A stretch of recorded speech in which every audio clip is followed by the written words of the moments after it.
What's shaking? Hey, I'm Rick Jordan. Today, we're going all in. I was invited to coffee the other day with a gentleman. You may know the name Chris Gardner.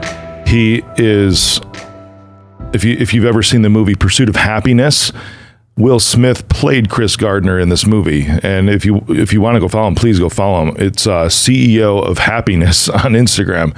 An amazing guy. I actually reconnected with him, I would say, at coffee. Just an amazing place this dude has. It was actually at his penthouse in Chicago, and just an amazing view of the city when we were there.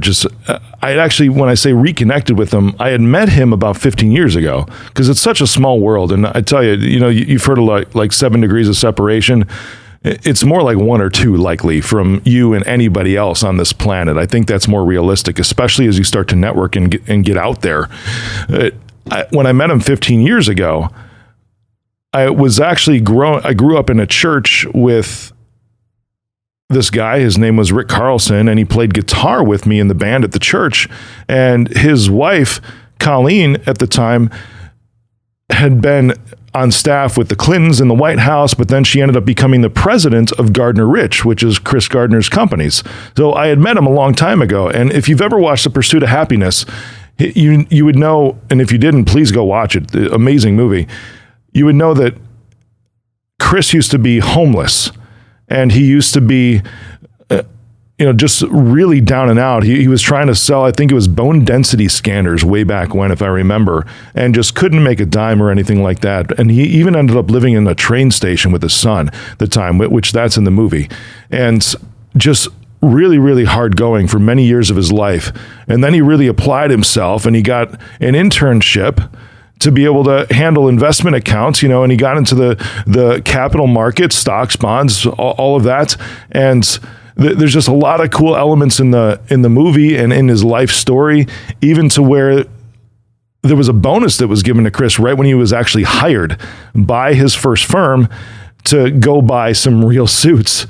And it was cool because when I actually went to his office in Chicago 15, 16 years ago, first off, his desk was insane. I mean, his desk was literally the wing of an airplane. It was just the most badass thing I'd ever seen. But then you look over in the corner of his office, and in a glass case is one of those first 2 suits that he ever had, just to remind himself of where he came from. And I always appreciated his approach at remembering where you were. And that was a lesson that I learned from him 15, 16 years ago, is remembering your roots. Like remembering where you started, remembering how you got going. I even played a video in my office the other day when we were talking about, how stupid you can look when you first start doing media. And I played my very first TV appearance in Albuquerque, New Mexico, laughing, right? And then fast forwarding, as a little NBC affiliate in no man's land, Albuquerque. And then fast forwarding 5 years, 150 TV appearances plus more.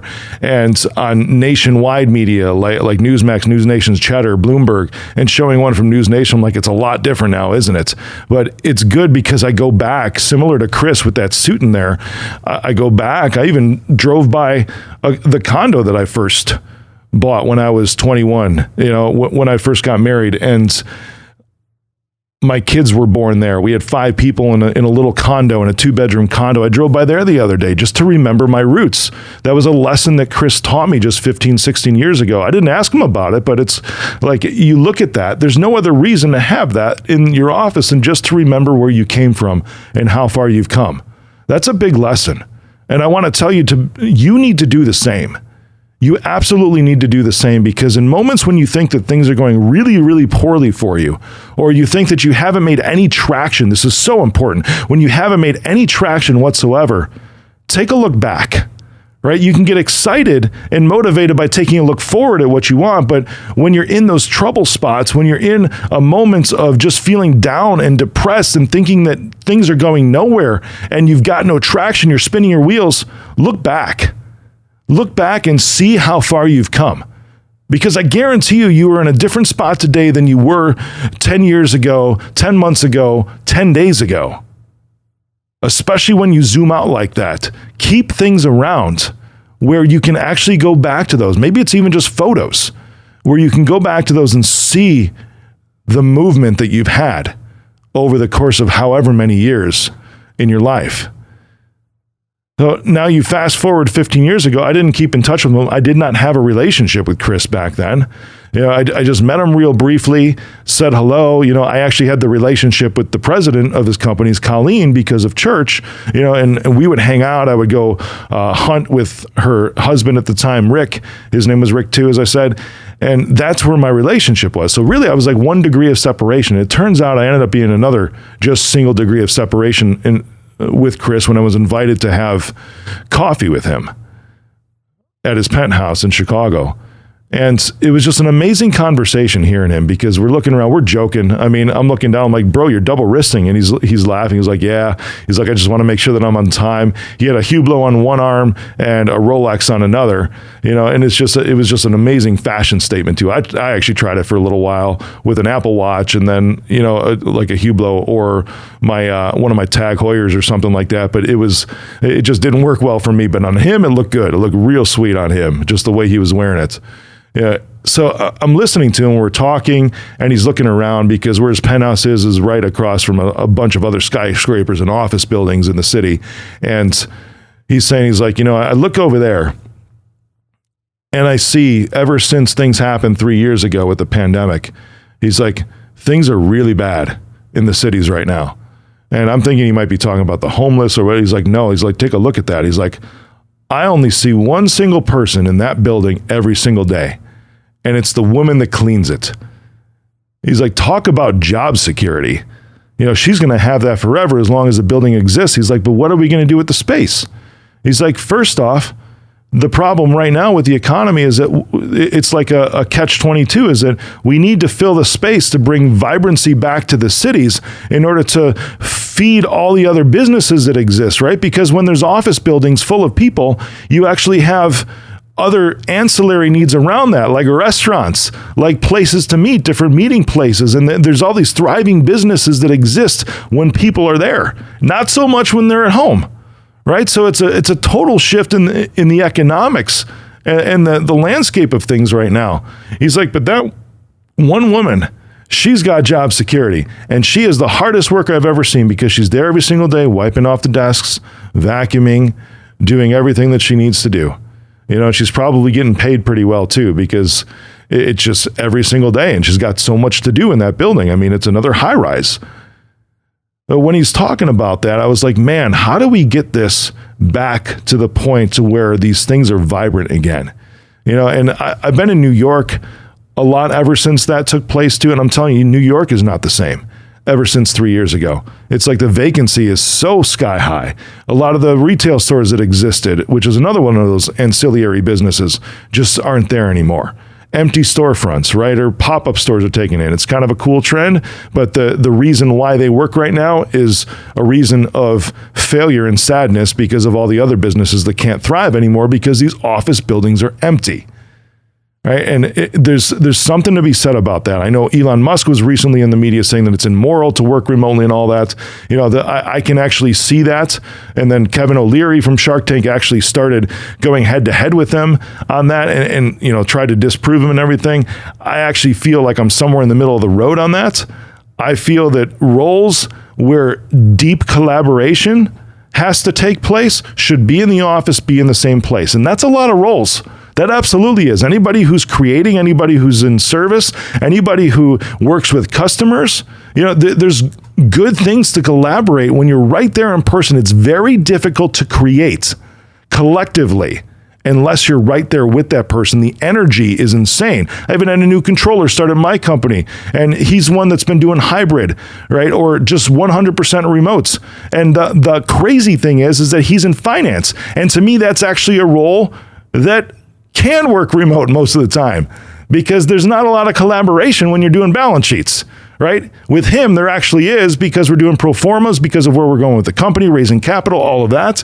And that's the collaborative part of it, but it's not every day, all day. So he works remotely most of the time. Finance, it makes sense. But all of those other areas in business where it's creative and creating and collaborative, any kind of collaborative, I'm telling you, if you have a company right now, you will have productivity soar back up again because you are bringing those people together and they can actually feel the energy of each other and bounce those ideas off each other in real time, right there in person while they're all looking at the same thing. Zoom does not freaking cut it for something like that. A screen share, sorry, not as valuable as having that one-on-one or one-on-20 right there in person. But then there's roles like finance to where it actually kind of makes sense. So I feel somewhere in the middle. So Chris, coming back to Chris Gardner, as he's looking at this, he's explaining this. I'm like, dude, that makes a lot of sense. I'm like, so how can we do this? He's like, I don't know. We're just going to have to see what shakes down. So I'm thinking, I'm like, bro, I'm like, certain roles that I have, I tell them my theory. It's like I have them in the office because they collaborate. And then people end up making friends that way too. Absolutely. There was one thing in the conversation, though, that I really want to draw attention to today. And it's something that hit me square in the face. It's something that's been true in my life.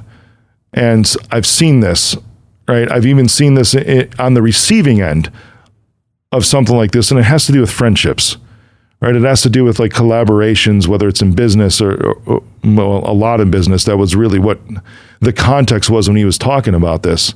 And his statement was this: the best time to make friends is before you need them. He's like, don't come to me when it's a crisis, when everything's on fire, because I can't really help you right then. It's like the only thing we need, and I've said this, is like the only thing we can do to fix it right now is to get a time machine. You know, that's the perspective I've always had when something comes to you in crisis mode. Now, there's a lot of miracles, if you want to call them that can be worked if you hustle, but it's 10 to 100 times to 1,000 times harder right there in the moments. And you're going to find a lot of people that just can't help you when you only go to them in a crisis mode. So when he said this, I'm like, man, that is so true, because I see that the best time to make friends is before you need them. Build the relationships. I don't know if I've told this story at all on here before, but I have a dude on my board, Kevin Harrington, and maybe I have, but this it was just so true to what Chris was saying. Kevin and I built a friendship way prior to before he joined my board and we started in business together.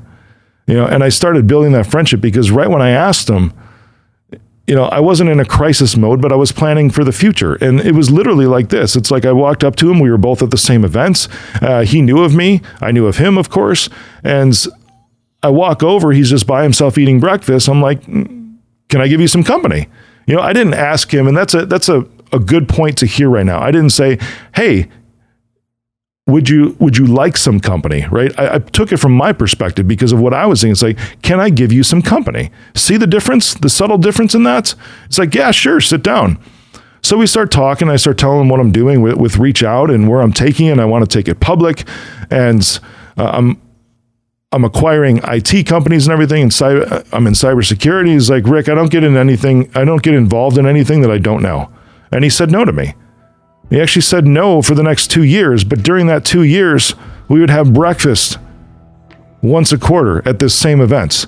Just started to build a friendship. Then we started talking when we weren't together at that event and just started bouncing ideas off of him. I remember one specific time, he wasn't even on board right with me yet, but I just called him like, dude, I'm facing this right now.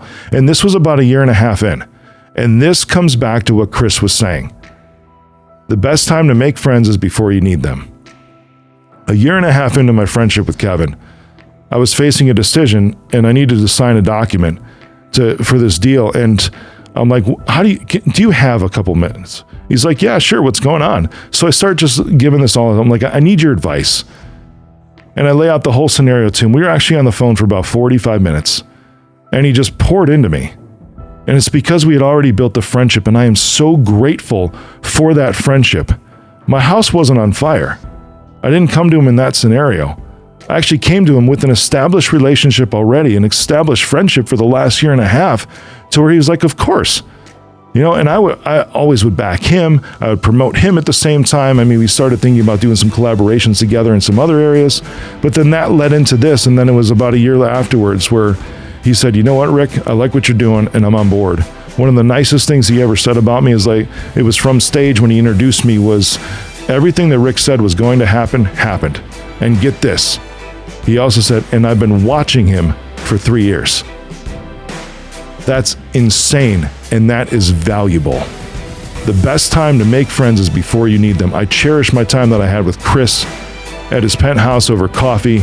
We're staying connected, and I can't wait to do the same thing with him that I did with Kevin, because these friendships mean so much to me, and they should mean so much to you when you build them at the right times, when you don't need something from that person, because that, my friends, is genuine friendship.